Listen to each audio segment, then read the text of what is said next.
Isang mapagpalang hapon po muli. Ayan, balik po tayo sa topic po natin. Medyo nagkaroon lang po ng konting aberya. Ano po? Ayan, ulit po ng pinag-aralan po natin kanina. Sabi niya po rito, isa po sa itatopic ko po ay yung relasyon mo sa Diyos at sa kapwa mo na sa ito po ay tinuro ni Pastor Marlon. Ayan, sabi ko nga po, maraming tao na nakakakilala sa Diyos. Marami din tayong mga tao nakakilala. Pero hindi po lahat ng taong nakakakilala sa Diyos ay may relasyon sa Diyos. Amen po. At hindi rin lahat ng kilala nating mga tao ay meron tayong kaugnayan. At ang example ko nga po diyan ay yung politics o yung politician. Ano po? Although kilala mo si mayor, kilala mo si vice mayor o kahit yung presidente pa, pero at pag humingi ka ng tulong, inyet bibigyan ka ng tulong bakit hindi? Hindi ka mapapaya. Pero yung tulong na ina-expect mo na sana ibibigay sa iyo ng buo, hindi nila kayang ibigay kasi bakit? Wala nga kayong relasyon. For example po, may mga tao na minsan lumalapit sa mga politics, lalo na pagdating sa financial. Ano po, pag na-hospital, may mga gantong bayarin, may mga gantong gastusin. Ang gagawin ng tao, lalapit siya sa politiko. For example, yung in-example ko po kayo ng halaga ay 50,000. Siya ngayon, kung hindi kayang bayaran ng tao, yung 50,000 ang gagawin ng tao, lalapit sa may mayroon. At makakaasa naman na makakatulong. Tama po ba? Pero yung hinihingi mong 50,000, hindi nila kayang ibigayan. Although may kakayahan silang ibigay, pero hindi nila pulido na ibibigay. Kasi bakit? Una sa lahat, wala kayong relasyon. Kilala mo lang siya, pero ikaw hindi kanya kilala. Ganon din po sa Diyos. Ano po, sa kabila ng tayong mga tao, lahat kilala natin ang Diyos. At pag humingi tayo ng mga kailangan sa Diyos, ibinibigay ng Diyos Pero yung gusto mong hingin sa Diyos na pangangailangan, na kaya niya sanang ibigay, pero hindi niya maibigay ng full kasi nga wala tayong maayos na relasyon. Kaya nga po sabi niya po rito sa pag-aaralan po natin, 5 main offering o limang mahalagang bagay na pwede mong i-offer sa Diyos para malugod o masiyahan ang Diyos sa iyo. At ito po ay sabi nga po ng ating pastor ni Pastor Marlon, hindi na tayo nabubuhay doon sa sa mga traditional na pamumuhay. Kasi sa Old Testament po may iba't ibang klase ng offering. Tama po ba? Para ma-please mo ang Diyos doon nung Old Testament, sigurado po ako nabasa niyo na nga po 'yan, di po ba? Napag-aralan at iba't ibang klase ng offering. Ayan. Pero hindi na tayo nabubuhay doon sa dating pamumuhay, kundi namumuhay na tayo ngayon realidad. Tama po ba? Kaya sabi niya po rito, ang isa sa 5 offering na pwede kang malugod o pwedeng malugod ang Diyos sa iyo. Sabi niya po rito, yung burn offering, yung pagsusunog ng handog. Isa sa nire-require ng Diyos dati kapag ikaw ay nakagawa ng kasalanan, mag-offer ka. At ang i-offer mo ay yung buhay na hayop. At hindi lang basta hayop, ayaw ng Diyos na may kapintasan Kaya ang gusto niya yung inaalagaan mo. Kunyari, let's say, bibili ka ng tupa. Aalagaan mo sa loob ng 1 taon at patatabain mo. At pag yan ay mataba na, saka mo yung offer sa Diyos. Ulitin ko, hindi naman yung karne ang gusto ng Diyos. Kundi yung usok, yung samyo, yun yung pumapailan lang at doon nalulugod ang Diyos. Amen po. Ngayon sabi niya, tayo po ay hindi na nabubuhay sa nakaraan. So tayo ay nasa realidad. So ang hinahanap sa atin ng Diyos, sabi niya, ang burn of offering ay nire-representative. Sabi niya po rito, sabi niya yung totally surrender ng buhay mo. Yung buhay po natin. Kaya nga po nakalagay sa Romans chapter 12 verse 1, sabi niya, offer your body as a living sacrifice. I-offer mo yung katawan mo ng buhay at kalugod-lugod. Kaya nga po sa pag-o-offering, kailangang binabantayan mo. Sabi ko nga po kanina, meron pong nag-offer, hindi ko alam kung si Abraham o si Moises, nakatulog. Anong ginawa ng mga, dahil sa hindi niya nabantayan, kinain ng buitre. At nagising na lang siya. Kaya kung hindi natin babantayan yung buhay natin as a living sacrifice sa Diyos, sayang. Kaya nga po sabi ko kanina rin, hindi pala como pastor ka, hindi como mahawak ka simbahan o worker ka, nalulugod na ang Diyos. Kasi ang totally na nakakalugod sa Diyos, yung totally surrender ng buhay mo. Yung wala ka ng ibang pa-prioritize, kundi yung Diyos na. Yung kalooban na ng Diyos. At pangalawa, sabi niya, sa number 2, sabi niya yung grain offering.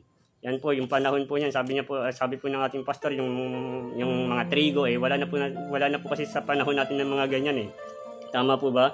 So, realidad na pwede mong i-offer sa Diyos para maging malugod ang Diyos sa atin. Sabi niya dito, yung totally surrender mo sa salita ng Diyos. Yung gaano ka karunong o may alam doon sa salita ng Diyos. Nakukuha po natin. At hindi rin po ibig sabihin porket ikaw ay may hawak ng Bible ng simbahan, alam mo na lahat ng salita ng Diyos. Kaya nga, nandoon pa rin po tayo sa proseso ng pag-aaral ng salita ng Diyos. Amen po. Kaya kailangan, kahit sabihin mo, pastor ka, nag-worker ka, kailangan meron kang alam. Yung buhay mo, kailangan puro laman yan, ay word of God. Kaya pag dumating man ng time ng pagsubok, kaya nga sabi po, di ba, sa Bible, hindi lamang nabubuhay ang tinapay, ay baliktad, hindi lamang nabubuhay ang tao sa tinapay, kundi maging sa salita ng Diyos na namumutawi sa kanyang bibig. So, dapat meron kang alam patungkol sa salita ng Diyos. Amen po. Number 3, sabi niya po rito, na pangatlo sa main offering para malugod ang Diyos. Sabi niya po rito sa pangatlo, ito po yung tinatawag na peace offering. Ano po ba ibig sabihin nun? Peace offering. Yan yung kailangan yung meron kang kapayapaan, yung meron kang kapanatagan na sa kabila ng marami kang pagsubok na pinagdaraanan, sa kabila ng iba't ibang klaseng mga dagok na dumadaan sa buhay mo, nandoon sa loob mo yung pakiramdam na masaya ka pa rin. Sabi naman po lang nila, no, masaya daw maglingkod sa Panginoon. Which is totoo naman, masarap po maglingkod sa Lord. Pero hindi naman po kasi pinangako ng Lord na pag pumasok ka sa Kanya, lahat ng buhay mo magiging masaya. Dadaan pa rin tayo sa tinatawag na struggle. Amen po. At doon sa pagdaan mo sa struggle, doon natin mapapatunayan kung talaga bang may kapayapaan pa doon sa puso mo sa kabila ng maraming pinagdaraanan mo. Nakukuha po natin. Nakukuha pa natin ibig ko sabihin. Ngayon sabi niya sa pang-apat, ito po sabi niya na 5 bagay na mahalaga na pwede mong i-offer sa Diyos para malugod siya. Ulitin ko, hindi na po tayo nabubuhay sa mga ceremonial. Kasi ito po ay nakalagay sa Old Testament, pero Old Testament po ay punong-puno kumbaga sa panahon natin ay tradisyon. Pero tayo po ngayon ay realidad. Hindi na tayo nabubuhay sa mga tradisyon, kundi reality ng buhay natin na dapat na siyang umaandar o tumatakbo sa panahon natin ngayon. Ano po? Sabi niya sa number 4, sin offering. Ayan. Sabi niya, ito yung pagpapatawad sa kapwa. Isang bagay na mahirap gawin, lalo na po ng mga unbeliever. Tama po ba? Kasi sa believer parang, kaya ko lang gawin yan. Pero deep inside sa loob mo, lalo na kapag ikaw yung nasaktan o ikaw yung nagawa ng hindi maganda, parang ang hirap eh. Kaya nga po lagi sine-example po ni Pastor Boy, di ba?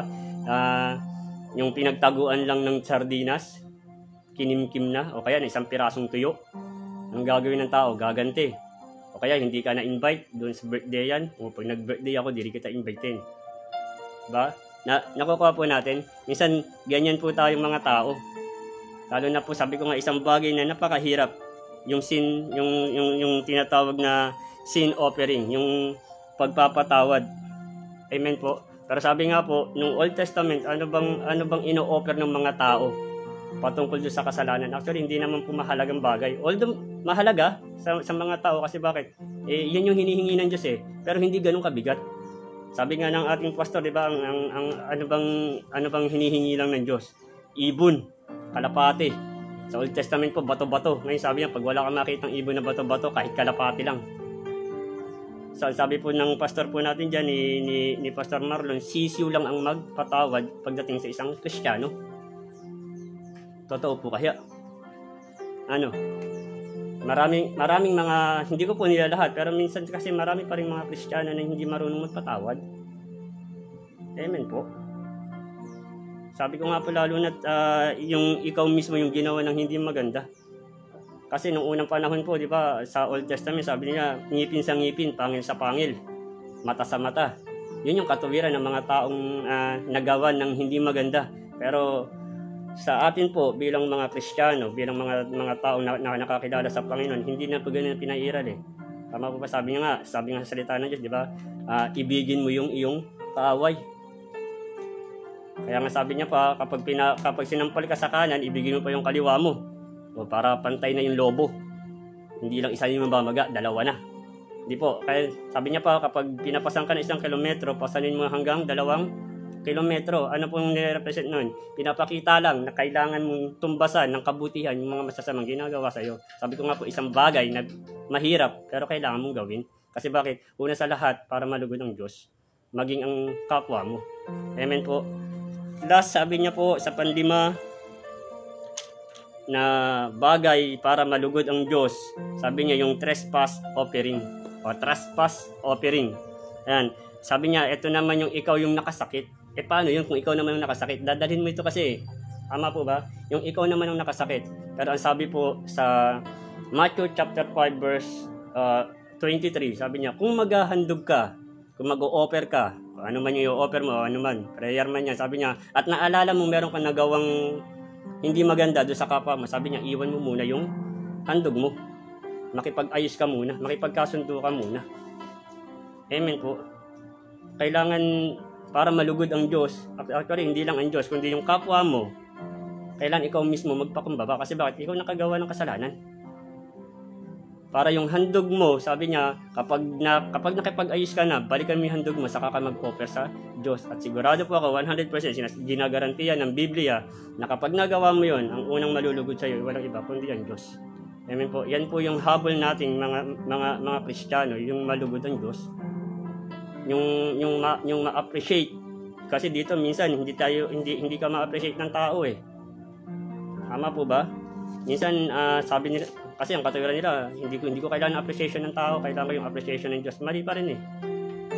Kasi bakit? Minsan maghahanap ka pa rin kahit appreciation lang ng tao. Pero para ma-appreciate ka ng tao, yung mga bagay nito, yung mga offering na kailangan mong gawin, para malugod sa'yo yung tao, kailangan mong gawin yung mga bagay na kung saan malulugod ang Diyos, maging ang tao. Yan po yung isa sa mga na pag-aralan po natin na kung saan yan po yung tinuro ni Pastor Marlon. Ano po? So I hope meron po tayong naintindihan o meron po tayong natutunan sa hapong ito. So sige po, bago po tayo mag-close, pray po muna tayo. Ama, sa pangalan ni Jesus Panginoon, patuloy o Diyos ay nagpapasalamat po kami sa hapong ito, sa mga salita mong aming napag-aralan. Salamat Panginoon sa presensya na aming naranasan, naramdaman hanggang sa ngayon Panginoon. Tuloy nga o Lord na mga napakinggan namin, itumimo ito sa puso at isipan ng bawat isa. Maraming salamat po sa pangalan ni Jesus. Amen. Magandang hapon po muli. God bless po sa bawat isa.